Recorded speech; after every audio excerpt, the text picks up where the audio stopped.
de empezar, muchas gracias a las personas que escuchan y ven Inversión Alternativa Podcast, que es donde desglosamos el universo de fondos de capital alternativo para el mercado hispanohablante. Siempre lo hacemos de mano de un experto. Y antes de presentar el experto de este capítulo, pues quiero agradecer al patrocinador del podcast, que es Dili, que es la plataforma digital de compra-venta de empresas. Gracias al equipo de marketing y a Gerard por apoyarnos con este proyecto. Y el invitado es Joe Kuman Brewster, que es el socio de Quantum Capital Partners, un fondo de Special Situations. Yokuma, muchas gracias por estar con nosotros. Gracias a ti, Seb.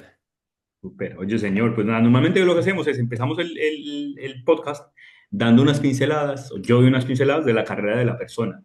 Pero, señor, es que como tu carrera es tan, ¿no?, tan interesante y has hecho tantas cosas tan diferentes, me encantaría que fueras tú el que nos contaras un poquito más de tu carrera, lo que has hecho en Ecuador, ¿no? Dónde has trabajado como emprendedor también y todo lo que has hecho antes de empezar en Quantum.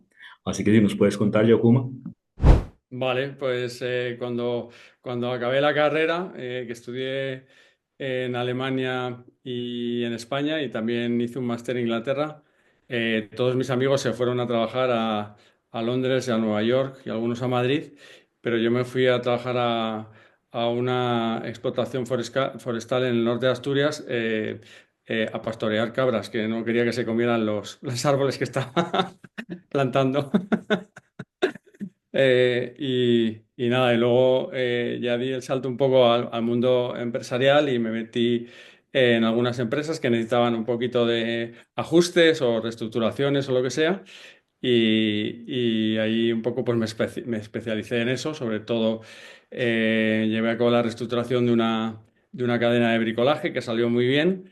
Eh, Metí un equipo directivo que se quedó al cargo y yo me fui, efectivamente, como decías, a vivir a Ecuador con mi mujer y mis hijos a Quito, a trabajar para las Naciones Unidas y el Banco Mundial. Y nada, de ahí regresé a España, estuve trabajando con proyectos para el Banco Mundial, etcétera, durante un par de años y luego ya me fui a Valencia a vivir. Allí me quedé con una compañía que estaba también en reestructuración del sector de los derivados de la madera y bueno, quería construir el primer operador de derivados de la madera de España. Me fue muy bien al principio, construí la verdad que una empresa muy interesante, grande, muy bien organizada, la verdad que era todo fenomenal, pero me pilló la crisis por el medio. Es decir, que empecé en el 2004 y empezó la crisis del 2008, 4 años más tarde. A pesar de todo, el equipo directivo que tenía allí era buenísimo y logró hacer que la compañía creciera y tal, pero lamentablemente no resistió la crisis a la compañía y eso me enseñó todavía mucho más de reestructuraciones. Es decir, reestructuré aquellas dos primeras empresas en las que trabajé antes de irme a Ecuador, que me salió muy bien. En esta me pegué un batacazo, aprendí mucho y bueno, una vez en un avión alguien me comentó los Private Equity de Special Seats de Múnich, porque yo resido en Múnich. Y así entré en contacto con este mundo de las Ya, Special ya, Situations. yo como un segundo. Perfecto, perfecto, perdona. Entonces así empezaste en Special Situations. ¿Y cómo fue lo del avión? Porque ya lo leí en el Confidencial, que sacaste una entrevista ayer, pero cuéntanos un poquito más si puedes, ¿no? ¿Qué pasó en el avión exactamente? Pues yo hago commuting todas las semanas entre España y Múnich bueno, pues muchas veces también entre el País Vasco y Múnich hay mucha relación industrial, etcétera, y el aeropuerto de Bilbao y Múnich tienen pues 3 o 4 conexiones de ida y vuelta diarias. Entonces yo iba y volvía mucho en ese avión. Y en uno de esos trayectos pues me senté al lado de una persona con la que empezamos a hablar, porque yo siempre me enrollo con todo el mundo en los aviones. Es una fuente de negocio muy buena. Y, y- y entonces esta persona me dijo, joder, pues es que tu perfil es muy interesante para el private equity y para que nos ayudes aquí en Iberia, que es un mercado que tiene sus características muy particulares. Y entonces, ¿por qué no te animas y tal? Y bueno, me animó el señor y me preparó una primera reunión con un private equity que enseguida me ofreció una colaboración, luego con otro que también me ofreció una colaboración y luego un tercero que era Quantum. que me dijo que abandonara a todos los demás y me fuera con ellos de partner. Y eso es lo que hice. Desde el 2015 estoy trabajando junto con Quantum como partner. Soy independiente, no soy un empleado, sino que soy un empresario independiente que tengo Ujú. una alianza, por así decir, con Quantum. Y Yokuma, y en 10 años has podido pasar, ¿no? De ser un fondo que nadie conocía en España potencialmente a ser uno de los fondos o el fondo más conocido de Special Situations en España, ¿no? Ahora mismo, podríamos Creo decir. que hemos venido haciendo muy buen trabajo. Yo tengo la ventaja de como, primero, ser independiente, pues a hacer lo que me da la gana. Y en segundo lugar, ya venía del mundo de ser empresario, entonces pues ya me conocían las instituciones locales, los proveedores, los clientes, los bancos locales, los sindicatos. Y bueno, pues eso ha hecho que al principio fuera todo muy fácil. La verdad que tuvimos mucha suerte. Empezamos en el 2015, que era un momento en el que España despegaba de la gran recesión y era muy interesante recibir gente que tuviera capital y además capacidad operativa. Empezamos a hacer inversiones y la verdad que nos ha ido súper bien. España ha sido, España y Portugal, Iberia, el mercado más rentable para Quantum hasta el año pasado, que mis colegas alemanes hicieron una transacción muy importante bueno, han conseguido sacar más rentabilidad que yo, pero hasta ahora éramos los ibéricos los mejores. Perfecto. Bueno, los ibéricos, eras tú, ¿no? Bueno, no, tengo un equipo muy bonito en Múnich de chicos que, aunque son alemanes, trabajan casi Se full ponen la time camiseta. para Listo. Iberia, sí. Yaukuma, y cuéntanos un poquito más de qué es Quantum Capital, ¿no? Porque no contanos el pitch exactamente. Mm. Eh, Somos un private equity organizado como cualquier otro private equity, es decir, tenemos un GP, que en este caso está en Múnich, en la que es nuestra central. Tenemos los fondos situados en Luxemburgo. Ahí es donde invierten nuestros LPs, que son internacionales. Casi todos son americanos porque les gusta mucho nuestra filosofía, así como más de ingenieros y más empresarial. Entonces, están allí ubicados en Luxemburgo y, como os digo, el dinero viene de Estados Unidos, pero también viene de Europa. Y hemos levantado tres fondos hasta ahora. Nuestros fondos son pequeños porque los tickets que nosotros desplegamos son pequeños, ¿no? Porque las compañías que nosotros compramos lo que necesitan es algo de capital para ser reestructuradas. Entonces no son compañías que son super performing y necesitas desplegar cantidades enormes de dinero, sino es más bien necesitas de una forma muy dedicada y muy dirigida, invertir exactamente el dinero que se necesita para darle la vuelta a la compañía y solucionar el problema que tenga. En general, invertimos el 100% de nuestras compañías en Europa Occidental. Eh, Intentamos tener por lo menos el 90-95% del capital, si es posible. En ocasiones hacemos alguna excepción, pero esa es nuestra, digamos, filosofía. Tenemos compañías ahora mismo en 7 países de Europa Occidental. Tenemos compañías en Alemania, en Austria, en Italia, en Francia, en Reino Unido, España y Portugal. En España y Portugal actualmente tenemos Prolacto en Portugal y Papresa en España. Solemos invertir en compañías industriales, en compañías de servicios, de logística, alimentación, etcétera, siempre aquellas compañías donde la cadena de valor haya muchas posibilidades de que existan errores, fallos, dislocaciones y podamos intervenir ahí. Hacemos sobre todo, es decir, los special seeds es un concepto amplio.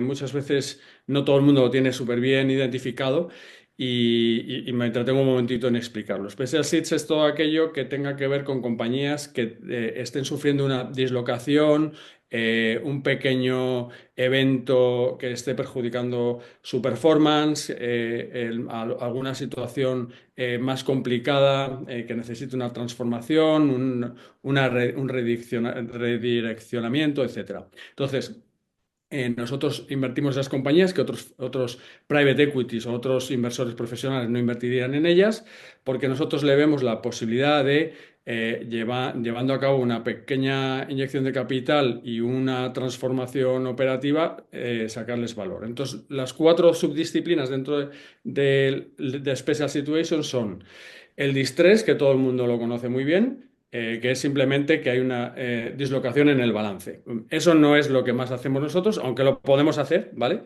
Pero no es lo que más hacemos nosotros. Ahí hay mucha competencia, sobre todo de inversores financieros que vienen de Londres, y en esos son ellos mucho más sofisticados que nosotros. La segunda subdisciplina serían los carve-outs dentro de Special Situations. Ahí es donde nosotros más esfuerzo metemos y donde más reconocimiento tenemos en el mercado. Los carve-outs son unidades de negocio de empresas multinacionales o de grandes grupos empresariales que ya no encajan perfectamente en la estrategia, o que por alguna razón han sufrido alguna dislocación, algún evento que hace que ya no sea tan cómodo para la multinacional seguir manteniendo esa unidad de negocio. Eso se llama el carve-out. ¿No? Para invertir en carve-outs es muy difícil entrar ahí, porque las multinacionales te piden mucha reputación, mucho track record, mucha experiencia en este tipo de transacciones. La tercera subdisciplina serían las transformaciones industriales. Por ejemplo, lo que estamos haciendo en Papresa. Cuando nosotros compramos Papresa, era una compañía perfectamente performing. Generaba 24 millones de EBITDA cuando la compramos. El problema que tenía es que se enfrentaba a una pared muy rápidamente, que era la caída del consumo del papel de periódico, que era lo que consumía, lo que producía Papresa antes de que nosotros adquiriéramos. Entonces, el propietario, que era KKR, no quería llevar a cabo la inversión industrial, es decir, la transformación industrial, y decidió ponerla en venta, y nosotros la compramos. Es decir, eso es una transformación industrial, que puede ser también una transformación de modelo de negocio, una transformación de una compañía de servicios. Y la cuarta subdisciplina dentro de la gran disciplina de Special Situations serían las reestructuraciones. Reestructuraciones puras y duras. Es una compañía que está sufriendo una dislocación o que tiene realmente un problema estructural. Y por confirmar, ¿no? De estos cuatro diferentes, el sweet spot de Quantum y tuyo son los carve-outs, ¿no? Es donde de verdad ustedes agregan valor, Ese es el donde... suite. Sí, yo diría que son las dos primeras, los carve-outs y las transformaciones. La transformación. Súper. Es Yo decir, como... las transformaciones es una subdisciplina dentro de Special Seeds donde muy poca gente quiere entrar, porque realmente hay muchísima incertidumbre, hay muchísimo riesgo, ¿no?, de ejecución. Sin embargo, como la trayectoria que tenemos nosotros, como te decía antes, que somos más bien gente del barro, que nos hemos convertido en financieros, solemos aportar ese, digamos, punto de creatividad a la hora de dar ideas para transformar compañías, ¿no? Y entre eso y que tenemos dinero para hacerlo, pues en ocasiones nos metemos en sitios donde muchos otros no se atreverían a meterse. quiere meter, perfecto. Y si hablamos de retornos, ¿no? En este tipo de, no sé si puedes hablar de retornos del fondo o de retornos de la industria de Special Situations en general, pero ¿de qué retornos estamos hablando? No sé si hay un número, una media o un rango. No se puede comparar lo mismo. No es lo mismo un puro buyout, que adquiere una compañía que genera 40 millones de EBITDA, y lo que hace es pagar 8 veces EBITDA metiendo equity y la mitad en deuda, que nosotros, que lo que hacemos es meter todo equity, no metemos deuda, porque lo que necesita la compañía precisamente es un poquito de estabilidad en su estructura de capital. Entonces, nuestros tickets son mucho más pequeños, y también el retorno esperado a nuestros tickets es mucho más alto. Nuestro coste de capital es mucho más alto que de un buyout. Son disciplinas diferentes. Es lo mismo que un fondo de deuda no puede aportar la misma rentabilidad que un fondo de infraestructura. Un fondo de infraestructura no puede aportar la misma rentabilidad que un buyout, y un buyout no puede aportar la misma rentabilidad que un special seed. Es que es así, ¿no? Una infraestructura necesita fondos gigantescos porque tiene que hacer un deployment de tickets muy grandes, y un special seeds tenemos fondos muy pequeños, porque el deployment nuestro va de tickets pequeño a ticket pequeño, ¿no? Entendido, súper. Yokuma, y si miramos el caso de Paprese, el caso de Prolacto, ¿no? ¿Hay algún caso que nos quieras contar un poquito más? Porque ya hemos hablado de Prolacto, ya hemos hablado de Papresa, pero no sé si quieres ahondar más en los detalles o contarnos más cuál podría ser el Yo caso creo que más. de Pamplona y Prolacto ya en la prensa, etcétera, bueno, son dos casos que han tenido mucha repercusión porque son dos transformaciones industriales muy relevantes. El caso de Prolacto es súper bonito, es un carve-out puro de Nestlé, donde hemos convertido una pequeña fábrica perdida en el medio del Océano Atlántico, porque Prolacto está en las Azores, en un superoperador de ingredientes de supervalor añadido. Y ahora además estamos en la transformación tercera de la compañía porque hemos ido primero a hacer el carve-out, que es la separación, que es siempre muy peligroso.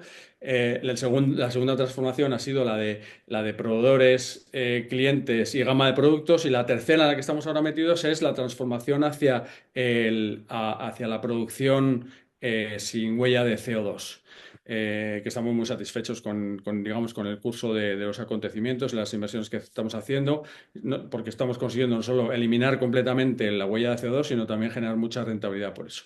Pero yo creo que estos dos casos, Papresa y Prolacto, son como muy conocidos. Podemos irnos a alguno otro. Por ejemplo, fue muy curioso, ahora que te decía que al principio de la charla, que estoy en la provincia de Valladolid, pues aquí cerca, cerca de la provincia aquí en la provincia de Valladolid, cerca de donde estoy, hace unos años encontré una compañía muy curiosa, que estaba en una situación muy comprometida. Era una fundición de aluminio que pertenecía a una institución pública de Castilla y León, y a un grupo empresarial. Y por desavenencias entre ellos, o no sé por qué razón, la compañía pues había entrado en una situación de dificultad tremenda. El caso es que me llegó la oportunidad y detectamos muy rápido, bajaron todos mis colegas alemanes, que son muchísimo mejores que yo en analizar temas industriales, y detectamos que había una patente interesantísima para la fundición de aluminio, que era un sistema antigravedad, un poco contraintuitivo, pero muy interesante porque proporcionaba un tipo de aleaciones de aluminio sin casi porosidad, sin casi burbujas, y era muy resistente, sobre todo para determinadas partes de aluminio. El caso es que nos metimos a saco a intentar comprar la compañía. Fue muy interesante porque había unas dinámicas muy raras eh, entre la propiedad, los directivos, los empleados, etcétera. Y bueno, conseguimos un poco calmar un poco las cosas. Finalmente la compañía se metió en concurso, el administrador concursal sacó pues una subasta pura. Ahí nos tocó competir en esa subasta contra todo tipo de nacionalidades. Me acuerdo que había chinos, que había alemanes, había holandeses, había mexicanos, había brasileños, había franceses, había de todo compitiendo contra nosotros para comprar la compañía, porque era muy interesante, tenía una patente muy interesante. Y la cuestión es que con un poquito de agilidad y tal, llevamos a dos personas del equipo nuestro a dirigir pues, un poco las relaciones con clientes, con proveedores, etcétera. En aquellos momentos estaba yo además intentando comprar Alcoa bueno, pues intentamos que el suministro de Alcoa quedara garantizado a pesar de que la compañía había entrado en concurso, etcétera. Y poco a poco pues logramos, sin todavía ser nuestra la compañía, logramos cerrar dos acuerdos interesantes con dos clientes multinacionales que aseguraban un poco la estabilidad de la compañía. El caso es que en toda esta subasta del concurso, finalmente nos quedamos con la compañía, nos la asignaron. Pero entre que nos la asignaban y había que firmar los papeles en el juzgado, etcétera, pues pasaba un tiempo y en ese transcurso de tiempo se nos acercó uno de los que quedó derrotado en la subasta que había organizado el administrador concursal y nos ofreció pues una cantidad de dinero muy interesante para comprar la compañía. El caso es que cogimos habiendo hecho la reestructuración, incluso antes de comprar la compañía, se la vendimos a una multinacional francesa. Pues ese fue un proyecto muy singular que ocurrió aquí en la provincia de Valladolid, que es donde estoy justamente, y bueno, que no es tan conocido como Papresa y Prolacto, pero bueno, que también fue muy Y los exitoso. retornos serían, ¿no? El internal rate of return sería fantástico, ¿no? Pues hombre, fue infinito, porque todavía no habíamos invertido. No, increíble, ¿no? Bueno, sí, sí, extraordinarios, como lo dijiste ahora. Perfecto. Oye, gracias por ese tema, porque es un caso muy interesante de lo que es Special Situations para las personas que no lo vemos a diario, ¿no? Y si miramos el tema global, justo el Financial Times sacó un artículo esta semana, no sé si fue hoy o fue ayer, donde hablan de que es el momento perfecto para los carve-outs, ¿no? O sea, por ejemplo, Silver Lake compró Altera, una unidad de Intel, por 8.7 billion este año. Y en 2015 Intel invirtió 17 billones, ¿no? Un 50% de descuento en lo que invirtió Intel hace 10 años. Sí. Capri Holdings vendió Prada a Versace hace unos meses por 1.4 billones, ¿no?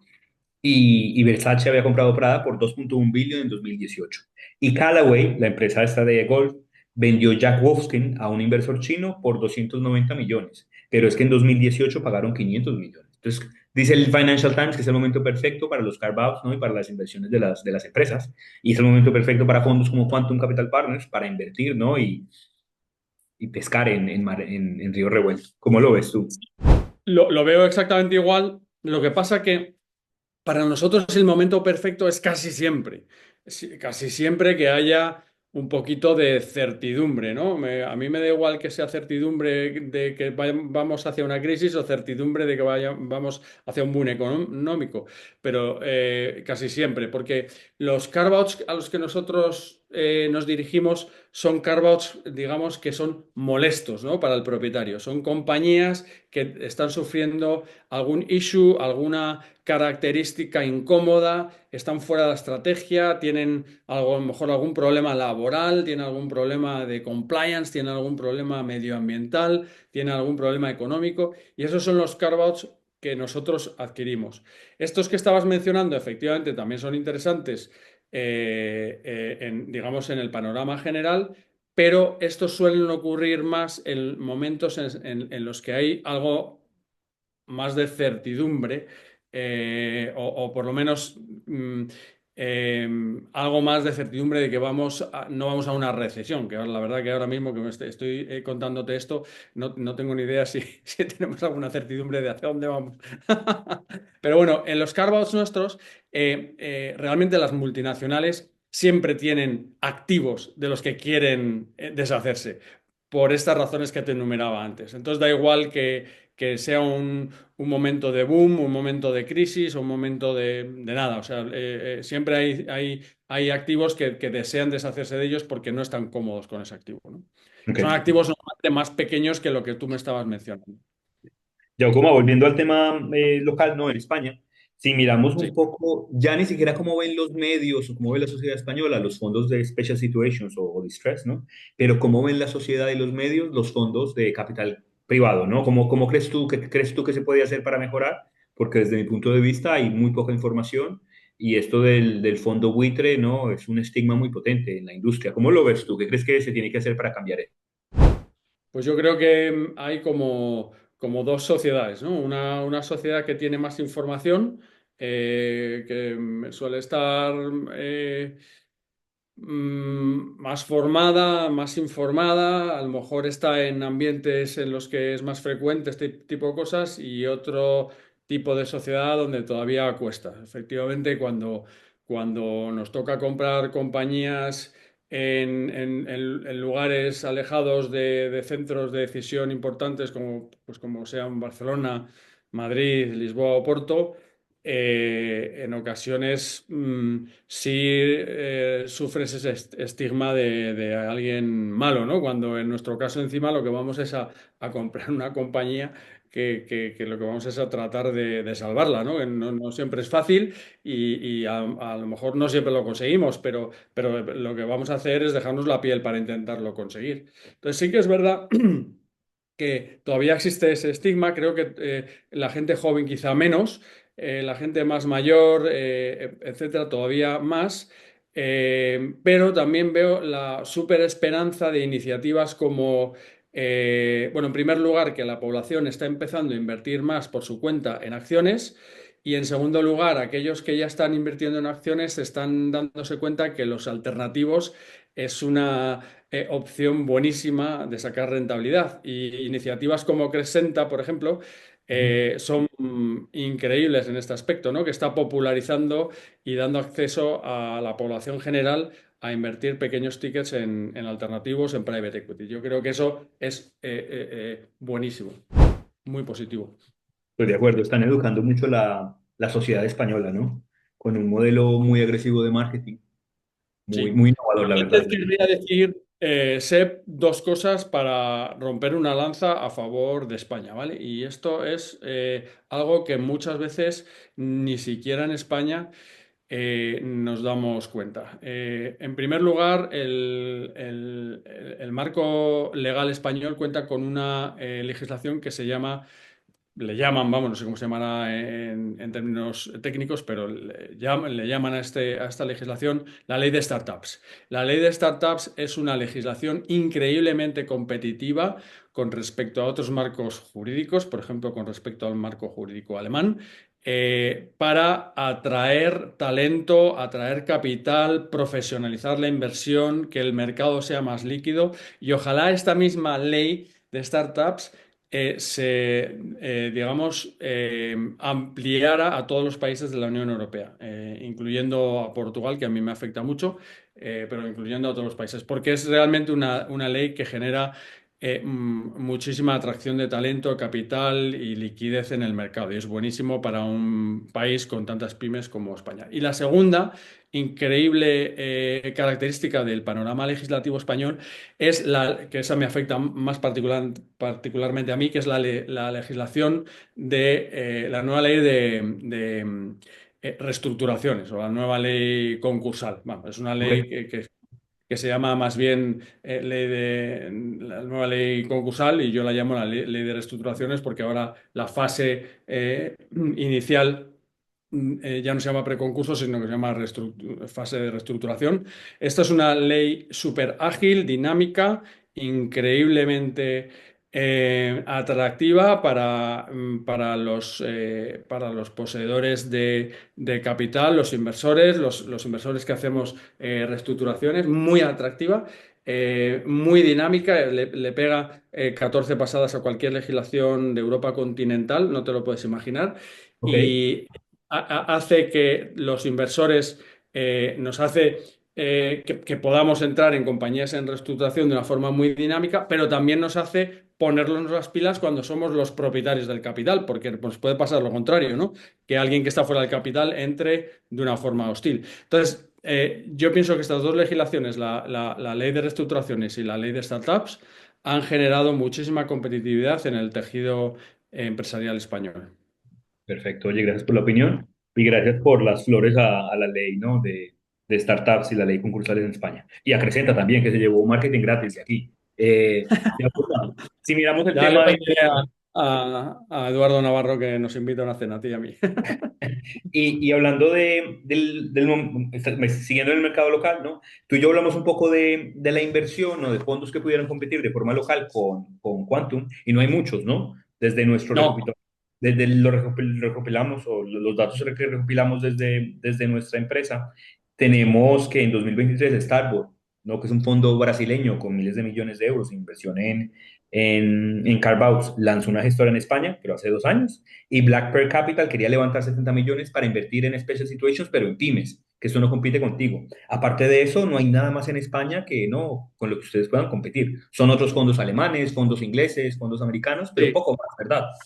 Ni si ni Bueno, eso. está Mutares, que es un fondo cotizado de Múnich, que tienen una oficina en Madrid y sí compiten directamente conmigo. Está PHI, que también Españoles, ¿no?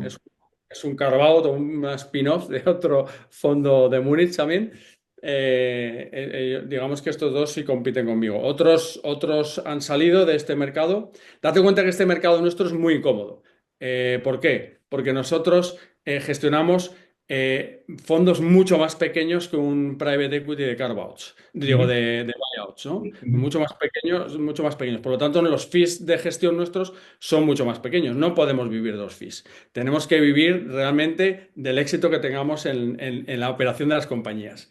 Y además de esa incomodidad que proviene de que manejamos mucho menos fondos, es que además las compañías en las que invertimos tenemos que estar mucho más encima. Tenemos que Claro. estar operándolas casi en muchas ocasiones, mucho más encima, dedicándonos a muchas cosas, refinanciando, reestructurando, hablando mucho con el management, metiendo en bancos, sacando bancos, hablando con proveedores, dando confianza, recibiendo a proveedores y a clientes en nuestro despacho Munis para que tengan confianza, hablando a veces con sindicatos, hablando con compañías energéticas, etcétera, etcétera, ¿no? Entonces, todo eso implica muchísima más implicación operacional que un fondo de buyouts normal. Y esto, claro, hace que, primero, no haya mucha gente que tenga, digamos, este conjunto de skills, ¿no? Financiero y operativo. Y en segundo lugar, dices, joder, pues para tener que trabajar tanto, prefiero que los fees ya me dejen, digamos, margen para estar más cómodo, tener un equipo grande, etcétera, ¿no? Que es algo que nosotros, pues no podemos permitirnos. Claro, ok, interesante perspectiva. No sabía que esa era la razón por la que dan tan pocos fondos. ¿Y crees tú que ahora como si cambia un poco la economía y entramos un poco en una materia más de recesión a nivel global y a nivel España, van a haber más fondos locales compitiendo contigo o no? O por ejemplo un fondo, me lo estoy inventando, ¿no? Un Arcano o una Lantra lanzando un fondo de Distress o lanzando un fondo de Special Situations. ¿Crees que eso tiene cabida ahora mismo o no? No, yo pienso que no. Hay muy poca gente que realmente reúna estas dos características, ¿no? Que menciono, que es la capacidad de ser alguien hábil en la industria financiera y de ser hábil con las máquinas. Hay poca gente que reúna estas dos cosas y además hay poca gente que además reúna tener la paciencia de no cobrar al principio con muchos fees y tener que esperar a dentro de 8 años cuando seas exitoso con el éxito de una compañía donde ya es donde ganas dinero, ¿no? Entonces yo creo que hay muchas barreras de entrada. Luego también reestructurar pymes está muy bien decirlo, pero es muy difícil comprar una pyme en reestructuración, porque normalmente te tienes que entender con los propietarios, que suelen ser familias o individuos, y no están dispuestos a ceder su compañía por poco dinero o por cero dinero, a no ser que entren en concurso de acreedores. Y un concurso de acreedores ya implica muchísima inversión de equity otra vez, aunque no sea por el precio que pagas.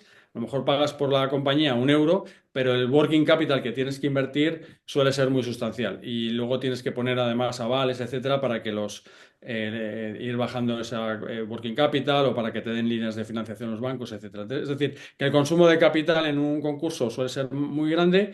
Comprar una compañía pyme española de unos propietarios que están en una situación complicada, prefieren llevar la compañía a concurso, por lo tanto es difícil hacer deals ahí y luego lo que tiene son los carve-outs, pero para los carve-outs las multinacionales exigen muchísimo track record, muchísima reputación, mucha compliance. No te vende una multinacional así porque de repente has montado un fondo de special situations, por así decirlo. Súper, Yokuma. Así que Yokuma, y veo última pregunta. complicado. Última pregunta desde mi lado. Ahora mismo en los últimos 2 años han salido 50 nuevos fondos, o nuevos vehículos de private equity, ¿no? Solamente, esperando levantar 5.000 millones en 2023 y 2024, ¿no? Esto es mucha pasta, primero. Segundo, no están haciendo ventas. Las ventas que están haciendo no tienen los retornos potencialmente que esperaban.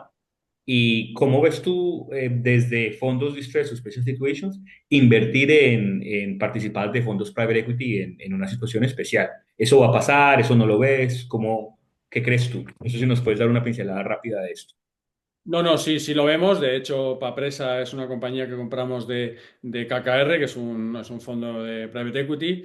En Alemania, en Francia y en Italia hemos comprado compañías a private equities y yo pienso que efectivamente sí, ahora es un momento en el que se podrán comprar compañías de private equity. Súper. Y entramos en la última parte de la entrevista, ¿no? Que es donde yo hago 3 preguntas rápidas y tú me contestas lo que se te venga a la cabeza, ¿no? Sin filtro. Esto se puede editar, obviamente, ¿no? Pero lo más rápido, ¿no?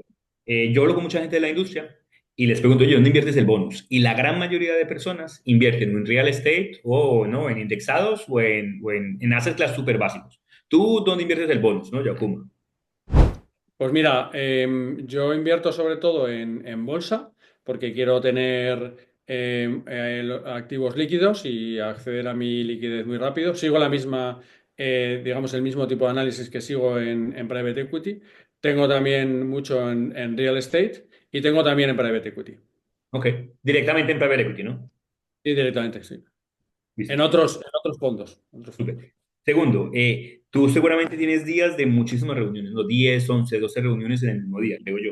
Mi pregunta es, ¿cómo descomprimes, no? ¿Cómo vas de una reunión a la próxima sin literalmente cero descanso y te mantienes conectado, te mantienes sharp, ¿no? Después de tener 5, 6, 7, 8, 9 reuniones en el mismo día. ¿Cómo decomprimes, no? Después de un back-to-back de reuniones.